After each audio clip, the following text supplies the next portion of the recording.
Hi, my name is Jonah Fogel, and I'm the Director of the Land Use Education Program at Virginia Tech. And I'm being joined by Mark Chandler, our Director of Education. And we're going to be talking a little bit about different aspects of community planning, where it's part of a YouTube video series that we're doing. And today we're at downtown Richmond. We're just south of Richmond, looking over the James River. And Mike, I wanted to ask you, just to start out, what kinds of things do people need to understand about turning a landscape like this into a hometown that people might call Richmond or Jamestown or Harrisonburg, all the places across Virginia that have gone through a transformation over the ages? One of the realities in terms of placemaking, which is another way to think of community planning, is giving thought to how citizens, how people who live in a community are going to utilize the land resource.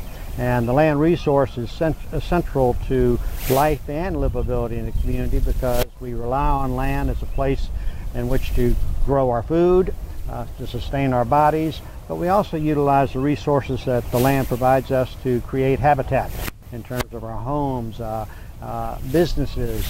It also represents, not only from an agricultural perspective, but even in the 21st century, land is a source of employment for most of us, and thus it's critical that as people we give thought to how we're going to use the resource that we call land for the benefit of people, business and industry, but also do so in a manner that is respectful of the land, so that generations to follow will be able to capitalize on the land resource as we're doing in the 21st century, some 400 years after John Smith sailed up the river.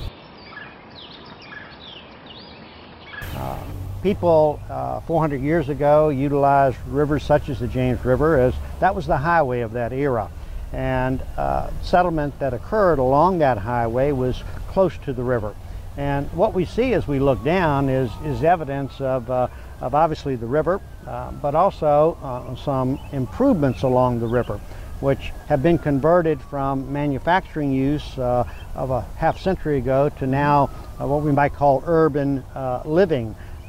And the fabric of a community is a function of how that community changes over time. One of the great innovations in the late 19th and early 20th century in Virginia and in America was the flowering of what today we would call the community planning process. In fact, the Code of Virginia, beginning in the middle 1920s, authorized and enabled all Virginia localities to engage in the process of giving thought to how that scarce, generally speaking, non-renewable resource known as land within their geopolitical boundaries would be best utilized. Forethought given to how land should be used and what the needs of the community might be over time. People, again, have to have a place in which to live, a place in which to work, places to experience life in a community, such as Libby Hill Park as a great gathering place for enjoyment of nature, the scenery, but also community events. So when we give thought to where people work, live, and play, the planning process is that unique activity at the local level wherein all who choose to be engaged can come together and give thought to how they want to see their community develop and change over time.